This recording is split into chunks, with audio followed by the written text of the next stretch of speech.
नमस्कार दोस्तों, मैं अमन कुमार YouTube पर दबंग क्लासेस में आपका एक बार फिर से स्वागत करता हूं। जैसा कि हमने पिछली वीडियो में संवेग के अर्थ के बारे में जाना था और कौन कौन से संवेग होते हैं उनके बारे में जाना था। अब हम जानेंगे अलग अलग अवस्थाओं में संवेगात्मक विकास, यानी शिशुअवस्था, बाल्यावस्था और किशोरावस्था में संवेगात्मक विकास। तो चलिए सबसे पहले शुरू करते हैं शिशुअवस्था में संवेगात्मक विकास। जन्म के समय ही शिशु अपने संवेगों का प्रदर्शन करने लग जाता है। जन्म के समय ही शिशु अपने संवेगों का प्रदर्शन करने लग जाता है, जैसे रोना, चिल्लाना, हाथ पैर पटकना, ये सब उसके संवेग होते हैं। जैसा कि मैंने यहाँ लिख रखा है, रोना, चिल्लाना, हाथ पैर पटकना, ये सब उसके संवेगों को प्रदर्शित करते हैं। नेक्स्ट है इच्छा पूर्ति में बाधा उत्पन्न, यानी जब शिशु की इच्छा में बाधा उत्पन्न होती है तब वह संवेगों का प्रदर्शन करने लग जाता है। यानी कि जब शिशु की इच्छाओं में बाधा उत्पन्न होती है तो वह संवेगों का प्रदर्शन करने लग जाता है, यानी रोना, चिल्लाना या हाथ पैर पटकना या जोर से आवाज करना, ये सब संवेग प्रदर्शित करने लग जाता है। और जब उसकी इच्छाओं की पूर्ति हो जाती है तो ये संवेग शांत हो जाते हैं। जैसे आपने अक्सर देखा होगा कि एक रोता हुआ बच्चे को खिलौना या दूध दे देते हैं तो वह तुरंत शांत हो जाता है। यानी जब एक छोटा बच्चा रोता है तो उसको खिलौना या दूध देते ही वह शांत हो जाता है। नेक्स्ट है उम्र बढ़ने के साथ ऋणात्मक संवेगों में कमी, यानी जैसे जैसे शिशु की उम्र बढ़ती जाती है वैसे वैसे उसके जो ऋणात्मक संवेग होते हैं, रोना, चिल्लाना, हाथ पैर पटकना, उनमें कमी आती जाती है। यानी जब उसकी उम्र बढ़ती जाती है तो उसके जो ऋणात्मक संवेग होते हैं वो कम होते जाते हैं और जो धनात्मक संवेग होते हैं उनमें वृद्धि होती जाती है। नेक्स्ट है हमारे एक महोदय है फ्राइड, उन्होंने शिशुअवस्था में संवेगात्मक विकास के बारे में कुछ कहा है। क्या कहा है? 4 या 5 साल की उम्र में बालक में मातृप्रेम या पितृ विरोधी की भावना ग्रंथि का विकास हो जाता है। यानी इन्होंने कहा है कि शिशु जब 4 या 5 साल का होता है तो उसमें मातृ प्रेम यानी माता के लिए प्रेम और पितृ विरोधी यानी पिता के लिए विरोध की भावना का विकास हो जाता है। अक्सर आपने देखा होगा कि बालक माता के प्रति प्रेम और बालिकाएं पिता के प्रति प्रेम करती हैं। नेक्स्ट है भूख, क्रोध, कष्ट में चिल्लाना व मां का समझना, यानी जब शिशु को भूख, क्रोध या कोई कष्ट होता है तो वह चिल्लाने या रोने लग जाता है और उसके चिल्लाने और रोने का कारण मां तुरंत समझ जाती है कि वह क्यों चिल्ला रहा है और रो रहा है। तो ये थे आपके शिशुअवस्था में संवेगात्मक विकास। नेक्स्ट जानते हैं बाल्यावस्था में संवेगात्मक विकास, जिसमें पहला है संवेगों की उग्रता में ह्रास, यानी जब शिशु बाल्यावस्था में आता है तो उसके संवेगों की उग्रता में ह्रास यानी कमी आ जाती है। जिस प्रकार शिशु शिशुअवस्था में अपने संवेगों का प्रदर्शन जोर जोर से कर रहा था वह बाल्यावस्था में आते ही कम हो जाते हैं और वह अपने माता पिता या बड़ों के सामने अनुचित संवेगों का प्रयोग नहीं करता है। अनुचित यानी जो उसके लिए उचित नहीं है, उन संवेगों का प्रयोग नहीं करता है। नेक्स्ट है ईर्ष्या। इस उम्र में लड़के तथा लड़कियों में ईर्ष्या की भावना का विकास हो जाता है, यानी वह अपने भाई बहन या साथियों को चिढ़ाते हैं। आपने देखा होगा बाल्यावस्था में वह अपने भाई बहन या साथियों को चिढ़ाते हैं, झूठा आरोप लगाते हैं और उनकी निंदा भी कभी कभी कर देते हैं। नेक्स्ट है निराशा। इस उम्र में बालकों में निराशा की भावना का भी विकास हो जाता है, यानी जब उनकी इच्छाओं की पूर्ति नहीं होती है तो उनमें निराशा की भावना का विकास हो जाता है। नेक्स्ट है भय। इस उम्र में लड़के तथा लड़कियों में भय का भी भाव होता है। बाल्यावस्था में भय शिशुअवस्था से भिन्न होता है, जैसे कि परीक्षा में अच्छे अंक प्राप्त ना करने का भय, गृह कार्य पूरा ना होने पर विद्यालय पिटाई लगने का भय आदि का भय होता है। नेक्स्ट है प्रबल जिज्ञासा। प्रबल जिज्ञासा।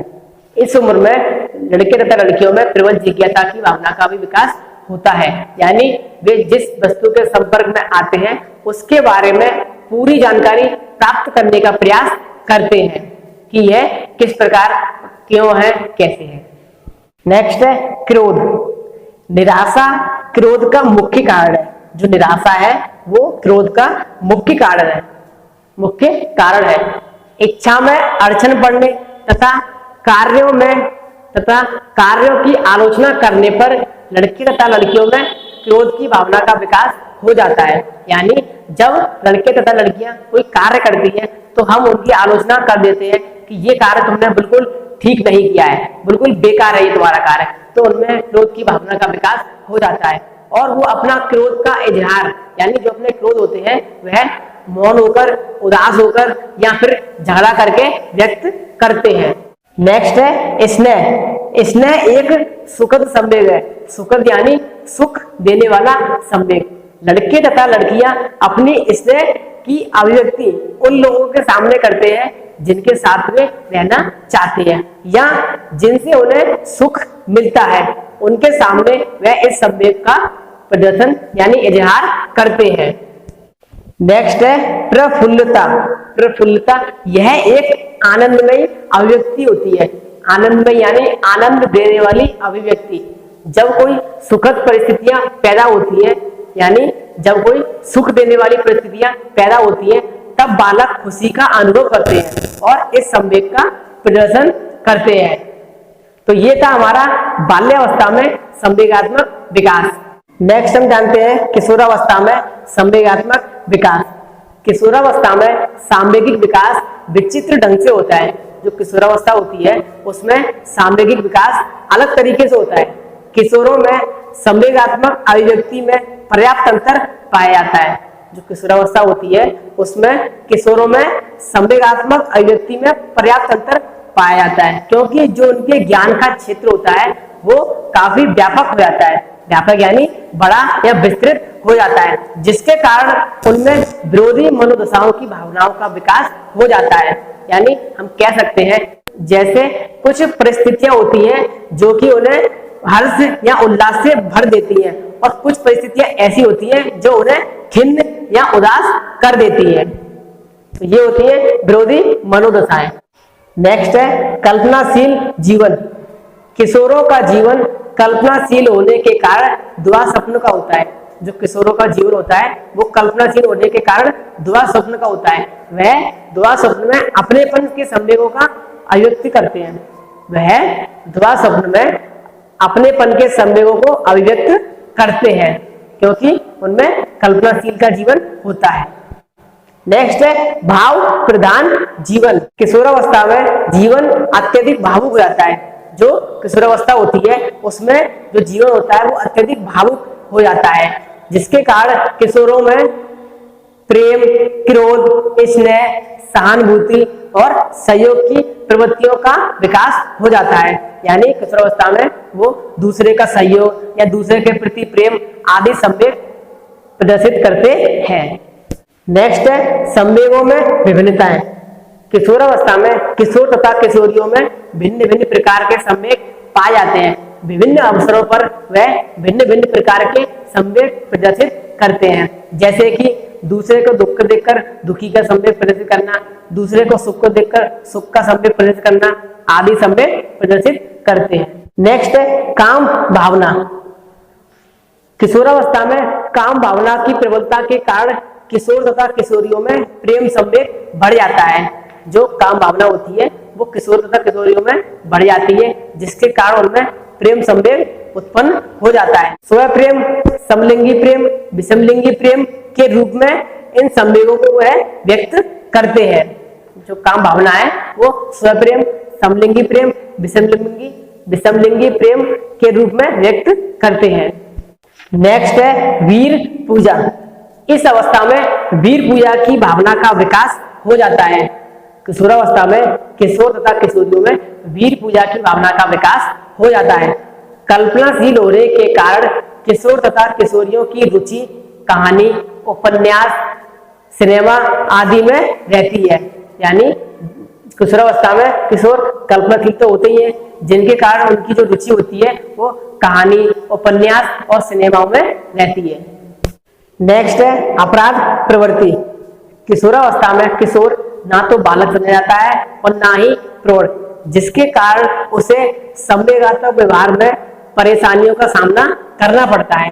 किशोरावस्था में किशोर ना तो बालक होता है और ना ही प्रौढ़ होता है, जिसके कारण उसे संवेगात्मक व्यवहार में परेशानियों का सामना करना पड़ता है। प्रेम का अभाव, इच्छा पूर्ति में बाधा और निराशा युक्त जीवन के कारण उसमें अपराध प्रवृत्ति की भावना का विकास हो जाता है। जब उसमें प्रेम का अभाव या उसकी इच्छाओं की पूर्ति में कोई बाधा आती है या निराशा युक्त जीवन जीने के कारण उसमें जो अपराध प्रवृत्ति की भावना होती है उसका विकास हो जाता है। नेक्स्ट और लास्ट है जिज्ञासा प्रवृत्ति की प्रबलता। किशोरावस्था में जिज्ञासा प्रवृत्ति पुनः प्रबल हो जाती है, यानी किशोरावस्था में जिज्ञासा प्रवृत्ति यानी जानने की जो इच्छा होती है वो पुनः प्रबल हो जाती है। किशोर वह क्या है इस प्रकार के प्रश्न से संतुष्ट नहीं होते हैं, बल्कि क्यों और किस प्रकार के प्रश्नों के उत्तर पाकर वह संतुष्ट होते हैं। यानी जब हम किशोरों को बताते हैं कि यह क्या चीज है तो वह इस प्रकार के प्रश्नों के उत्तर से संतुष्ट नहीं होता है, बल्कि क्यों और किस प्रकार है इन प्रश्नों के उत्तर पाकर वह संतुष्ट होता है, जिसके कारण उसमें दार्शनिक, वैज्ञानिक और खोज की प्रबलता का विकास हो जाता है, जिसके कारण उनमें दार्शनिक, वैज्ञानिक और खोज आदि की भावनाओं का विकास हो जाता है। तो ये था आपका संवेगात्मक विकास, शिशुअवस्था, बाल्यावस्था और किशोरावस्था में संवेगात्मक विकास, जिसके बारे में हमने अच्छे से जाना। नेक्स्ट हम पढ़ते हैं सामाजिक विकास यानी सोशल डेवलपमेंट, जिसमें से हम शिशुअवस्था, बाल्यावस्था और किशोरावस्था में सामाजिक विकास के बारे में जानेंगे। तो चलिए शुरू करते हैं। सबसे पहले शिशुअवस्था, जिसमें से पहला पॉइंट है प्रथम माह। प्रथम माह में शिशु कोई प्रतिक्रिया नहीं करता है। प्रथम माह में शिशु किसी व्यक्ति या वस्तु को देखकर कोई प्रतिक्रिया नहीं करता है, लेकिन वह तेज रोशनी या आवाज को सुनकर कोई ना कोई हलचल जरूर करता है। जब शिशु तेज रोशनी या किसी आवाज को सुनता है तो उसको देखकर कोई ना कोई हलचल जरूर करता है। नेक्स्ट है दूसरा माह। दूसरे माह में शिशु आवाज को पहचानने लगता है। दूसरे माह में शिशु आवाज को पहचानने लगता है। जब कोई व्यक्ति शिशु से बात करता है या ताली बजाता है या खिलौना दिखाता है तो शिशु उसकी आवाज को सुनकर सिर को हिलाने लग जाता है। आपने देखा होगा अक्सर सिर को हिलाने में लग जाता है। नेक्स्ट है तीसरा माह। तीसरे माह में शिशु माँ को पहचानने लग जाता है। तीसरे माह में शिशु माँ को पहचानने लग जाता है। नेक्स्ट है पांचवें माह। पांचवें माह में शिशु प्रेम व क्रोध के व्यवहार में अंतर करने लग जाता है। पांचवें माह में शिशु प्रेम व क्रोध के व्यवहार में अंतर करने लग जाता है। दूसरे व्यक्ति के हंसने पर हंसता है तथा उसके डांटने पर डर जाता है, क्योंकि वह प्रेम व क्रोध में अंतर करने लग जाता है। नेक्स्ट है छठा माह। छठे माह में शिशु परिचित या अपरिचित में अंतर करने लग जाता है। छठे माह में शिशु परिचित और अपरिचित में अंतर करने लग जाता है। अपरिचित व्यक्ति से वह डरता है, लेकिन जिस व्यक्ति से वह परिचित होता है उसके चश्मे, बाल या कपड़े खींचने लग जाता है। आपने अक्सर देखा होगा कि जब शिशु किसी व्यक्ति से परिचित होता है तो उसके बाल या चश्मे या कपड़े को खींचने लग जाता है। नेक्स्ट है 9 माह। 9वें माह में शिशु दूसरों के शब्दों, हाव भाव तथा कार्यों का अनुकरण करने लग जाता है। यानी 9वें माह में शिशु दूसरों के दूसरे जो शब्द बोलते हैं उनके शब्दों को सुनकर या जो कार्य करते हैं उनके कार्यों को देखकर अनुकरण यानी नकल करने लग जाता है। नेक्स्ट है प्रथम वर्ष। प्रथम वर्ष में शिशु सदस्यों से हिल मिल जाता है। यानी जब शिशु प्रथम वर्ष का हो जाता है, 1 साल का हो जाता है, तो वह घर के सदस्यों से हिल मिल जाता है और बड़ों के मना करने पर मान जाता है। नेक्स्ट है दूसरे वर्ष। दूसरे वर्ष में शिशु घर के कार्यों में सहयोग देना प्रारंभ कर देता है। यानी दूसरे वर्ष में शिशु जो घर के कार्य होते हैं उनमें सहयोग देना प्रारंभ कर देता है, जिससे वह घर का सक्रिय सदस्य बन जाता है। नेक्स्ट है तीसरे वर्ष। तीसरे वर्ष में बालकों के साथ खेलना। तीसरे वर्ष में शिशु अन्य बालकों के साथ खेलने लग जाता है। तो शिशु होता है वह तीसरे वर्ष में अन्य बालकों के साथ खेलने लग जाता है और अन्य बालकों से सामाजिक संबंध बनाता है। नेक्स्ट है चौथे वर्ष। चौथे वर्ष में शिशु विद्यालय जाना प्रारंभ कर देता है। अक्सर एग्जाम में क्वेश्चन पूछ लिया जाता है कि शिशु विद्यालय जाना किस वर्ष में प्रारंभ कर देता है, तो वो है आपका चौथे वर्ष। चौथे वर्ष में शिशु विद्यालय आना प्रारंभ कर देता है और नए नए सामाजिक संबंध बनाता है। नेक्स्ट है पांचवें वर्ष। पांचवें वर्ष में शिशु में सामाजिक संबंधों का विस्तार हो जाता है। जो सामाजिक संबंध होते हैं उनमें विस्तार हो जाता है। छठा वर्ष। छठे वर्ष में शिशु की जो औपचारिक शिक्षा है वो प्रारंभ हो जाती है। छठे वर्ष में शिशु विद्यालय सुचारू रूप से जाना शुरू कर देता है, जिससे उसकी जो औपचारिक शिक्षा होती है वो प्रारंभ हो जाती है और विद्यालय में जाकर नए नए दोस्त बनाता है और उनसे सामाजिक संबंध भी बनाता है। तो ये था आपका शिशुअवस्था में सामाजिक विकास। नेक्स्ट पढ़ते हैं बाल्यावस्था, जिसमें से पहला पॉइंट है समूह का सदस्य। बाल्यावस्था में बालक किसी न किसी समूह का सदस्य बनना चाहता है। जो बालक होता है वो बाल्यावस्था में किसी न किसी समूह का सदस्य बनना चाहता है। इसीलिए इस अवस्था के अंतिम काल को समूह, टोली या गैंग की अवस्था कहते हैं। एग्जाम में यह क्वेश्चन भी अक्सर पूछ लिया जाता है कि गैंग की अवस्था किस अवस्था को कहते हैं, तो वो है आपकी बाल्यावस्था। बाल्यावस्था को ही गैंग की अवस्था कहते हैं। नेक्स्ट है रुचियों में स्पष्ट अंतर।